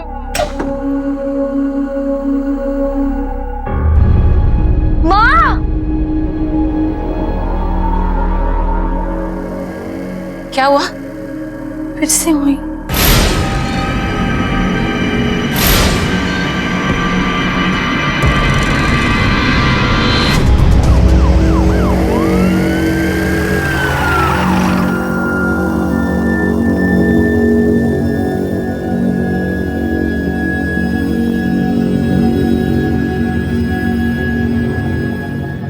तीनों कार्ड्स पे केवल रीमा का नाम है और कुछ भी नहीं। आपने छुआ था इन बुकेस को? उन दोनों को छुआ है पर इसे हमने नहीं छुआ। जैसे ही वहां देखा वैसे ही आपको फोन करके बुला लिया। अच्छा, आप लोगों ने हमें पहले क्यों नहीं बताया? पहले हमें लगा कि कोई अपना दुख जताने के लिए रख रहा है, लेकिन ये तीसरी बार हुआ है। पाल, नजर रखो लेकिन होशियारी से। Yes sir. फूलों के इन गुलदस्तों ने इस केस को एक नई दिशा की तरफ मोड़ दिया। पुलिस ने हत्यारे को धर दबोचने की पूरी तैयारी की हुई थी, लेकिन अपराधी शातिर भी था और पुलिस से एक कदम आगे भी। ना कोई गुलदस्ता मिला, ना गुलदस्ता रखने वाला, और तो और उन गुलदस्तों पर उंगलियों के निशान तक नहीं मिले। इससे पहले कि पुलिस इस केस के हर पहलू की फिर से जांच शुरू करती, एक अपराध और हुआ। सर, एक ही फैक्ट्री से जुड़ी 2 मौत, सुसाइड लग रहा है सर, कलाई भी कटी हुई। ध्यान से देखो, अगर कोई सुसाइड करेगा तो ऐसा क्यों करे? सर, हो सकता है कि एंड मोमेंट पे पछतावा हो। इसका नाम क्या है? धनराज है।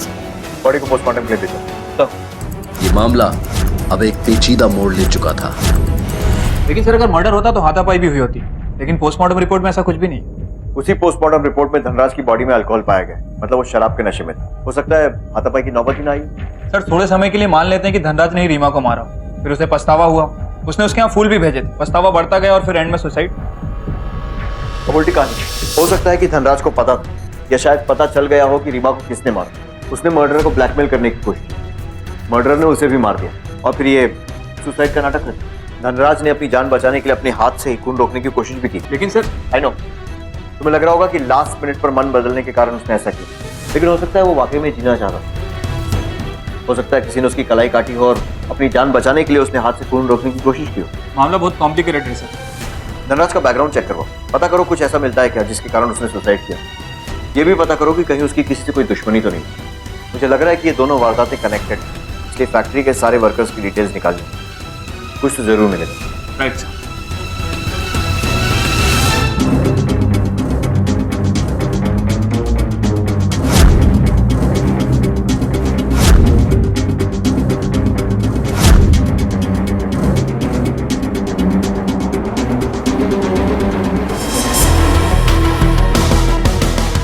ये आपकी कंपनी का अटेंडेंस रजिस्टर है ना? जी। धनंजय की मौत की जांच करते हुए हमारे सामने आया। इसके मुताबिक रीमा पिछले 20 महीनों से गुड्स ट्रांसपोर्ट का काम कर रही थी। फिर ये बीच में 1 सप्ताह का गैप कैसा? वो 1 सप्ताह के लिए छुट्टी पे थी क्या?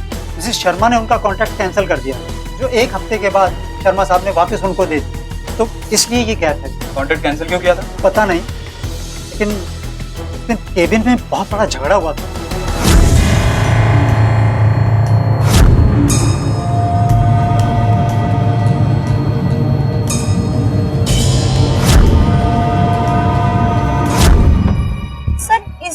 एक महीने हो गए, उस बात का इससे क्या लेना देना? क्यों हुआ था झगड़ा? किस बात पर? आपका रीमा के साथ अफेयर और आपको शक था इन पर? अफेयर? नहीं सर, ऐसी तो कोई बात नहीं। फिर भी गुस्सा तो था आपको उसके ऊपर। सर आपको कहीं ऐसा तो नहीं लग रहा है कि मैंने रीमा का? अरे नहीं सर, मैं मर्डरर नहीं हूँ। वो बात अलग है कि मैं उससे थोड़ा जल्दी जरूर थी, क्योंकि जब फैक्ट्री आओ सब उसी की वाहवाही करते थे। यहाँ तक गांव के अखबार में इन्होंने उसी का इंटरव्यू दिया। जब खिड़की खोलो तो सामने रीमा का लाली टेम्पो, जहाँ देखो वहाँ रीमा। जैसे कि इस धरती पे उससे अच्छा कोई इंसान ही नहीं है। यहाँ तक मेरे पति भी। और सर बात सिर्फ अफेयर की होती तो मैं बर्दाश्त भी कर लेती, पर इन्होंने जो इज्जत उसे दी थी, उस पितली भरती लड़की को, मुझे बर्दाश्त नहीं होता था सर। कभी इन्होंने उतनी इज्जत मेरी भी नहीं।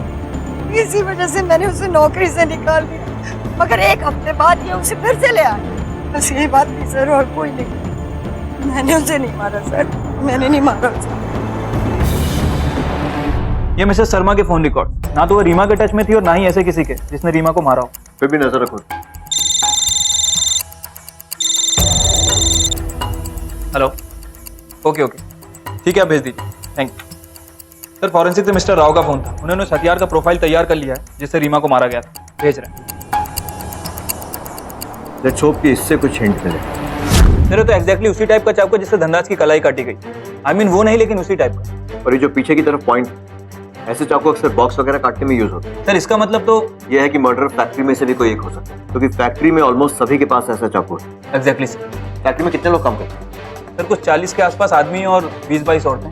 सबका डीएनए सैंपल और डेंटल सैंपल अरेंज करवाओ, सबके सबका। कोई ना कोई मैच जरूर मिलेगा। सर इट्स इम्पॉसिबल, 40 लोगों के डेंटल सैंपल्स। सर ऐसा थोड़ी ना। ऐसा ही होता है, और ऐसे ही मर्डर पकड़ा भी जाए। वैसे आप इतना टेंशन में क्यों आ गए? कुछ छुपा रहे हैं क्या? सर ऐसी कोई बात नहीं है, पर हमारी कंपनी का प्रोडक्शन स्लो हो जाएगा। प्रोडक्शन से ज्यादा मर्डर का पकड़ा जाना इंपॉर्टेंट है। जल्दी से जल्दी अरेंजमेंट कीजिए।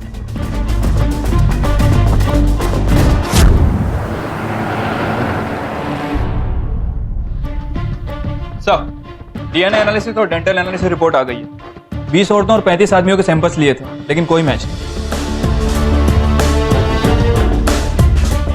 एक मिनट, फैक्ट्री में 40 आदमी काम करते हैं, तो बाकी के 5? हाँ सर, 5 लोग वहाँ मौजूद नहीं थे। इन 5 के सैंपल्स भी अरेंज करवाओ, कोई डाउट छोड़ नहीं सकते। साहब, ये जो गुप्ता जी बाजू में रहते हैं, ये गांव गए ना? नहीं सर, वो तो कभी यहाँ से कहीं जाते ही नहीं थे साहब। हमने सुना उनकी बीवी काफी बीमार रहती है, उसी को देखने गए ना? बीवी? कौन सी बीवी? वो तो बैचलर इंसान है सर, उनकी तो शादी नहीं हुई है। हेलो सर, पड़ोसी से पता चला है कि गुप्ता की शादी नहीं हुई है, अकेला ही रहता है। तुम्हारी झूठ क्यों बोला होगा? कुछ तो गड़बड़। छानबीन करो इसके। पाल देखो कुछ मिलता है क्या? सर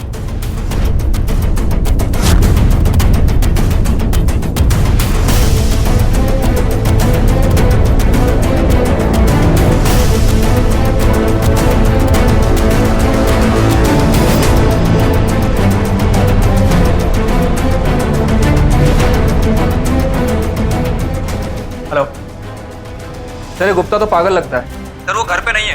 लेकिन सर यहाँ पे हमें कुछ फोटोज मिले हैं, हर फोटो पे उसने रीमा का चेहरा लगा के रखा है। क्या? हाँ सर, और सर एक रुमाल मिला जिस पे आर लिखा हुआ। दिवाली इसका बैकग्राउंड निकालो, आसपास सब जगह छानबीन करो और अच्छी तरह पूछताछ करो। पाल सामान उठाओ, चलो। सर गुप्ता की सारी डिटेल्स आ गई हैं, अकेला ही रहता है। हैरानी की बात है कि फैक्ट्री में भी किसी को नहीं पता कि इसकी कोई फैमिली है। लेकिन सर एक बात और सामने आई है, इसने अपनी ऑफिस डेस्क में अपनी फैमिली की फोटो लगा रखी है, सारी की सारी झूठी हैं। मतलब अकेलेपन का शिकार। कुछ और मिला? फोन वगैरह कुछ?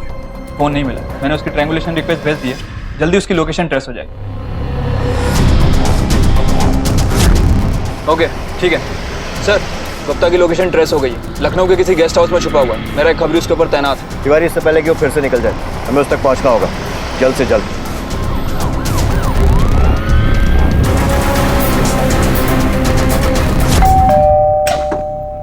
जी क्या? घर से बहुत दूर हो गुप्ता जी? हाँ चलो, तुम्हारा असली परिवार तुम्हें याद कर रहा है। क्या क्या क्या कर रहे हैं आप? क्या ये? क्या ये? लेके चलो इसको।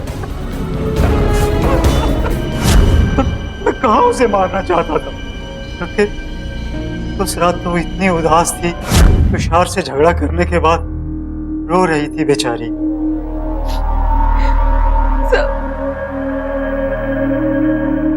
इतने साल अकेले कड़ी मेहनत करके कुछ बनाया अपनी जिंदगी का मैंने, अपने पैरों पर खड़ी हुई हूँ। सर एक झटके में सब कुछ छोड़, आज तक तो तुषार को इस सबसे कोई प्रॉब्लम नहीं थी, अब अचानक पता नहीं उसे क्या हो गया है सर। मत बदलो रीमा, तुम परफेक्ट हो। मैं कह रहा हूँ ना, मैं जानता हूँ, मैंने देखा है तुम्हें। लेट हो गया, मैं चलती हूँ।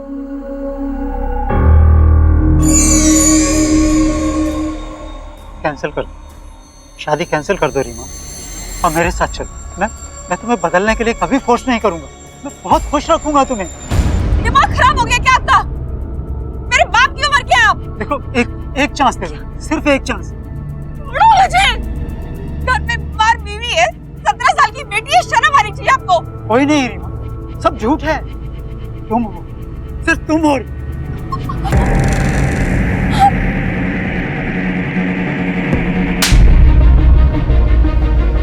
इतने घटिया इंसान, गिरे हुए इंसान हो सकते हो, मैंने कभी नहीं सोचा था।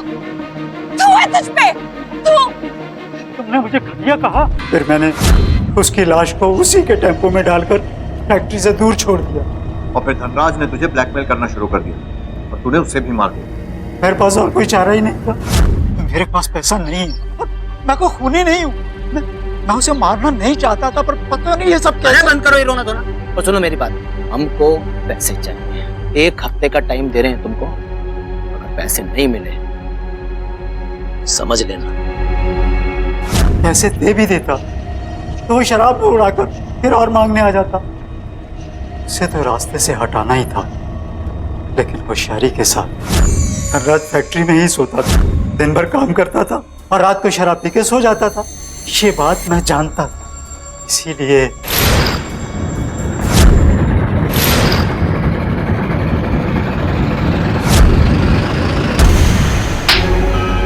दो खून लंबे समय के लिए अंदर जाने वाले गुप्ता जी। प्यार करता था मैं उससे, इज्जत करता था उसकी मौत के बाद फूल भेजता था उसके घर वालों को। जिसे तुम प्यार कह रहे हो ना, वो पागलपन है, और इस पागलपन की बहुत बड़ी सजा मिलेगी, लंबी सजा। रीमा के इर्द गिर्द हर किसी को उससे कुछ ना कुछ चाहिए था। रीमा की मां को उससे पैसों की उम्मीद थी, भले ही इसके लिए रीमा अपनी जिंदगी ताक पर रखते। विजय को उससे प्यार नहीं, बल्कि सिर्फ उस पर हक जताना था। तुषार रीमा की पहचान को तोड़ मरोड़ कर उसे अपनी पसंद के सांचे में ढालना चाहता था, और फिर ईर्ष्या के मारे मिसेस शर्मा जैसे कई लोग जो रीमा को असफल होते देखना चाहते थे, और आखिर में गुप्ता, जिस पर रीमा को पाने का जुनून सवार था। ऐसा पागलपन जिसकी वजह से उसने रीमा को ही खत्म कर दिया। अगर वाकई में कोई था जो रीमा से निस्वार्थ प्यार करता था, तो वो थी रीमा की बेटी दिया। असल में कई बदकिस्मत भारतीय महिलाओं की तरह रीमा भी अपनी ही सफलता का शिकार बनी। अब मैं अनूप सोनी आपसे विदा लेता हूं, फिर मुलाकात होगी अगले एपिसोड में एक और चौंका देने वाले केस के साथ। तब तक अपना और अपने परिवार का ख्याल रखें और देखते रहें क्राइम पेट्रोल डायल 100। सबक एक को, सीख हम सबको। जय। क्राइम पेट्रोल्स के और भी दिलचस्प कहानी देखने के लिए हमारे चैनल को सब्सक्राइब करें और बेल आइकॉन दबाना न भूलें।